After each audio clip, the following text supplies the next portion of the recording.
Dear students, मैं संदीप सिंह, प्रवक्ता भौतिक विज्ञान एग्ज़ाम स्पेशल जेपीआईसी में आपका स्वागत है।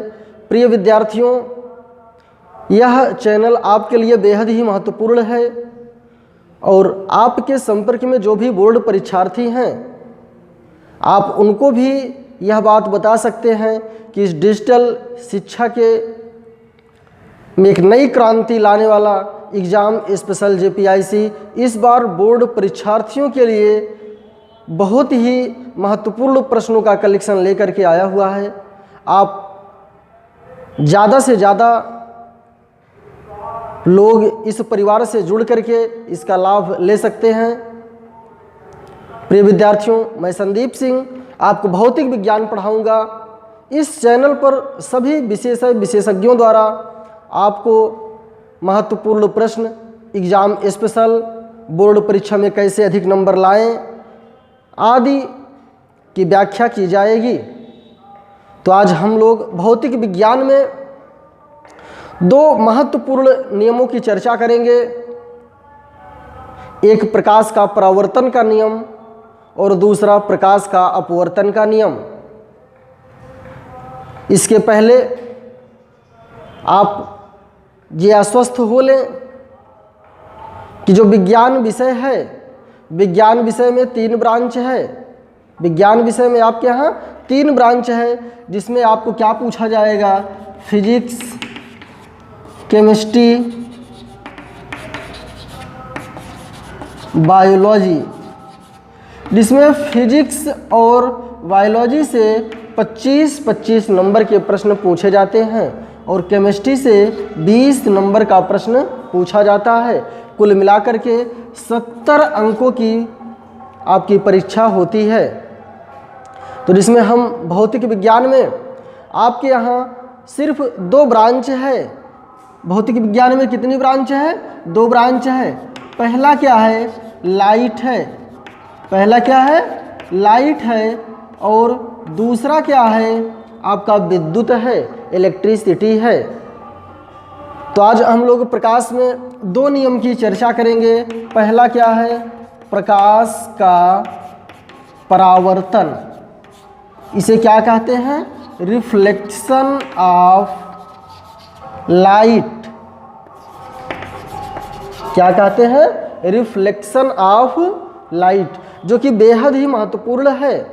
आपको हम प्रकाश में 6 वीडियो बनाएंगे, जिसमें से आपका ये लेक्चर 1 है।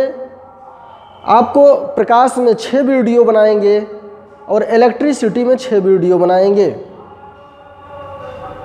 इतने में आपको ये 25 नंबर जो भी है भौतिक विज्ञान का, यदि आप पूरी गंभीरता से वीडियो को देखते हैं तो आपको मिल जाएंगे। प्रकाश का परावर्तन, रिफ्लेक्शन ऑफ लाइट। हम लोग सामान्य भाषा में पहले इसको समझने का प्रयास करेंगे। जैसे प्रकाश की किरण, मान लीजिए हम टार्च जलाएं इस बोर्ड पर, तो क्या इस बोर्ड के उस तरफ दीवार आपको दिखाई दे रही है? अब उस तरफ तो जाएगी नहीं जाएगी ना। तो क्या होगा? प्रकाश की किरण इस पर गिरेगी और गिरने के बाद क्या हो जाएंगी? वापस हो जाएंगी। क्या हो जाएंगी? वापस हो जाएंगी। तो जब प्रकाश की किरण किसी चमकदार सतह पर गिरती है और गिरने के बाद पुनः अपने ही माध्यम में वापस आ जाती है, गिरने के बाद पुनः अपने ही माध्यम में वापस आ जाती है, तो इसे प्रकाश का परावर्तन कहते हैं। इसे क्या कहते हैं? प्रकाश का परावर्तन कहते हैं। जैसे हम लोग इसको सामान्य रूप में देखते रहते हैं। कोई भी प्रकाश की किरण यदि किसी सतह पर गिरती है, जैसे छत है, यदि छत पर गिरेगी तो अब छत को पार करके तो जाएगी नहीं, तो अपने माध्यम में फिर पुनः वापस लौट आती है। जब वापस लौट आती है तो इसे हम प्रकाश का परावर्तन कहते हैं। और यदि प्रकाश की किरण अपने माध्यम को पार करके दूसरे माध्यम में चली जाती है तो इसे हम प्रकाश का अपवर्तन कहते हैं। जैसे मान लीजिए कोई ग्लास लगा होता, ये क्या लगा होता? शीशा लगा होता। हम टार्च जलाते तो हमको उस तरफ हम भी देख पाते। इसका मतलब यहाँ से स्पष्ट हुआ कि प्रकाश एक माध्यम से दूसरे माध्यम में चला गया, अर्थात शीशा के उस पार चला गया, कांच के उस पार चला गया। तो जब प्रकाश अपने माध्यम को पार करके दूसरे माध्यम में पहुंच जाता है, जब प्रकाश अपने माध्यम को पार करके दूसरे माध्यम में पहुंच जाता है तो इसे हम प्रकाश का अपवर्तन कहते हैं। और जब अपने ही माध्यम में वापस आ जाता है तो इसे हम प्रकाश का अपवर्तन जब अपने ही एक स्पष्ट हो लीजिएगा, जब प्रकाश की किरण अपने ही माध्यम में वापस आ जाती हैं, अपने ही माध्यम में वापस आ जाती हैं तो इसे प्रकाश का परावर्तन कहते हैं। देखिए ये कोई तल है, ये कोई तल है, ये क्या है? आपतित किरण है। गिरने वाली किरण सदैव आपतित किरण होती है। ये क्या है? आपतन बिंदु है, आपतन बिंदु है। यहाँ पर हम क्या बना देते हैं? अभिलंब बना देते हैं। क्या बना देते हैं? अभिलंब बना देते हैं। यदि प्रकाश अपने ही माध्यम में वापस आ गई, यदि प्रकाश अपने ही माध्यम में वापस आ गई तो इसे क्या कहते हैं? परावर्तित किरण। क्या कहते हैं? परावर्तित किरण। ये क्या है? कोण आई है और ये क्या है? कोण आर है। अब यहाँ पर परावर्तन के दो नियम हैं। परावर्तन का पहला नियम क्या है कि आपतित किरण आपतन बिंदु और परावर्तित किरण पर खींचा गया अभिलंब तीनों एक ही तल में होते हैं। एक बार फिर समझिएगा, आपतित किरण, परावर्तित किरण और आपतन बिंदु पर खींचा गया अभिलंब तीनों एक ही तल में होते हैं। और दूसरा नियम क्या है? कोण आई बराबर कोण आर। कोण आई बराबर कोण आर। आपतन कोण बराबर परावर्तन कोण होता है। आपतन कोण बराबर परावर्तन कोण होता है। और यदि आप यहीं पर ये समझ लें कि ये कोई आपतित किरण है, ये कोई माध्यम है, यहाँ पर अलग अलग माध्यम हैं, तो यदि इस माध्यम को किरण पार कर जाती है, इस माध्यम में पहुँच जाती है तो इसे हम अपवर्तित किरण कहते हैं। क्या कहते हैं?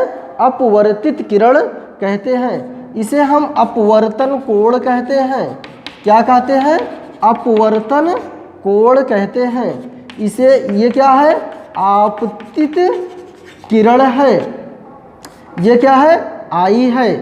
ये माध्यम n1 है और ये माध्यम n2 है। जब प्रकाश की किरण एक माध्यम से दूसरे माध्यम में जाती है तो वह या तो अभिलंब की ओर झुक जाती है और या तो अभिलंब से दूर हट जाती है। जब प्रकाश की किरण सघन माध्यम से विरल माध्यम में जाती है तो वह अभिलंब से दूर हट जाती है। अर्थात ये कैसा है? ये सघन माध्यम है और ये विरल माध्यम है। और इसका उल्टा होता है, जब विरल माध्यम से सघन माध्यम में किरण जाती है तो अभिलंब की ओर झुक जाती है। अब यहाँ देखिए पहला नियम तो वही रहेगा कि आपतित किरण, अपवर्तित किरण और आपतन बिंदु पर खींचा गया अभिलंब सदैव एक ही तल में होते हैं। और दूसरा नियम महत्वपूर्ण है जिसे स्नेल का नियम कहते हैं। जिसे क्या कहते हैं? स्नेल का नियम कहते हैं। जिसे क्या कहते हैं? स्नेल का नियम कहते हैं। वो क्या होता है? साइन आई, इसको समझिएगा आप सभी लोग, साइन आई बटे साइन आर बराबर n2 बटे n1। इसे क्या कहते हैं? साइन आई बटे साइन आर बराबर n2 बटे n1। अर्थात इसको यदि हम शब्दों में कहें तो आपतन कोण की ज्या और अपवर्तन कोण की ज्या परस्पर समानुपाती होती हैं।